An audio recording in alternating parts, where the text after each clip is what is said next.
L'approvisionnement alimentaire mondial repose fortement sur les combustibles fossiles. Avant la Première Guerre mondiale, toute l'agriculture était biologique. Suite à l'invention d'engrais et de pesticides dérivés du pétrole, la production agricole à l'hectare a fortement augmenté, entraînant une augmentation de la population. L'utilisation d'engrais artificiels a nourri bien plus de personnes que ce qui aurait été possible avec l'agriculture biologique seule. Les combustibles fossiles sont nécessaires pour l'équipement des fermes, le transport, la réfrigération, l'emballage en plastique et la cuisson. L'agriculture moderne utilise la terre pour transformer des combustibles fossiles en nourriture et la nourriture en population. Environ 7 calories de combustibles fossiles sont utilisées pour produire 1 calorie alimentaire. Aux États-Unis, la nourriture parcourt environ 2500 km de la ferme au consommateur.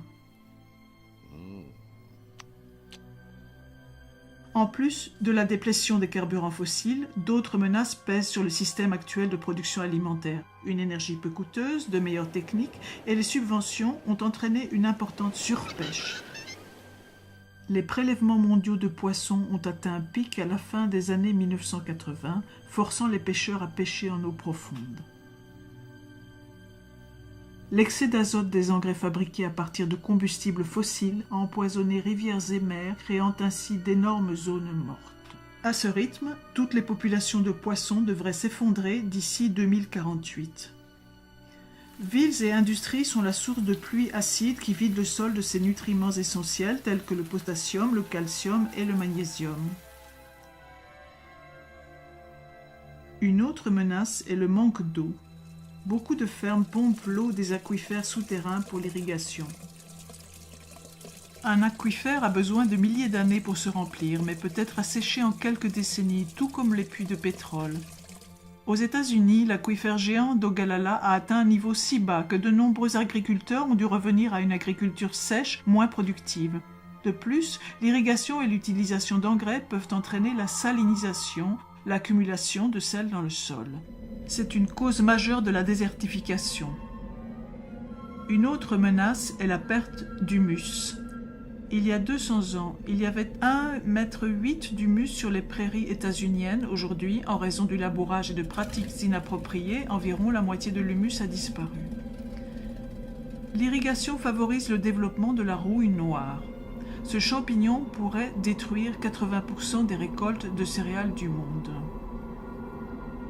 Selon Norman Borlaug, le père de la Révolution verte, la rouille noire a un immense potentiel de destruction sociale. L'utilisation d'agrocarburants signifie que moins de terres seront disponibles pour l'agriculture nourricière. Toute surface a une capacité de charge limitée. C'est le nombre d'animaux et d'êtres humains qui peuvent y vivre indéfiniment. Si une espèce dépasse la capacité de charge de cette surface, son nombre d'individus diminuera jusqu'à revenir sous les limites naturelles. L'espèce humaine a écarté cet obstacle en exploitant de nouvelles terres et en augmentant la production à l'hectare, principalement grâce au pétrole. Poursuivre la croissance nécessite plus de ressources que ce que la Terre peut fournir, mais aucune nouvelle planète n'est disponible. En plus de tous ces défis, d'ici 2050, la production alimentaire doit doubler pour nourrir une population mondiale croissante.